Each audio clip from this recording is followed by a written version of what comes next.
Party को हर चीज़ के अंदर गैर यकीनी सी महसूस होती है। पार्टी भी खान साहब से नाराज़ है क्योंकि पार्टी के इस वक्त 3 इश्यूज़ हो गए हैं। कोई ये यकीन नहीं है कि ये जो पॉलिसी इमरान खान साहब बना रहे हैं उसके ऊपर कायम रहेंगे या नहीं रहेंगे। हमारे ऊपर ट्रस्ट नहीं रहा है। हम जो कुछ भी करते हैं इमरान खान साहब जो है उसे शक की नज़र से देखते हैं। तो हम इतने डंडे क्यों खा रहे हैं, इतनी मुसीबतें क्यों बर्दाश्त कर रहे हैं, इतने केसेस क्यों बर्दाश्त कर रहे हैं। और देखिए एक साइड पे इमरान खान साहब हैं, फिर बुशरा बीबी हैं, फिर अलीमा खान साहब हैं। हमने उनकी भी बात में थोड़ी सी माननी है नहीं माननी। बुशरा बीबी जो है वो भी कुर्सी के ऊपर बैठी हैं, वो भी अथॉरिटी है पूरी एक। इमरान खान साहब जो हैं वो उनकी कोई पॉलिसी जो है वो तय नहीं है, उनके अंदर फिक्सेशन ही नहीं है, वो बड़ा लूज होते हैं वो सारे हर मामले में।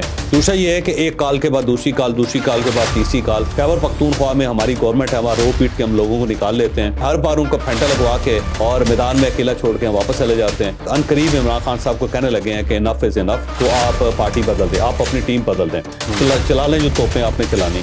और एक बहरान पैदा हो रहा है। मुझे लगता है कि अनकरीब ये पार्टी के अंदर को बहुत बड़ी तब्दीली आएगी। तो पार्टी मुझे लगता है कंफ्यूज है। इमरान खान साहब भी मुकम्मल तौर पे कंफ्यूज हो गए हुए हैं।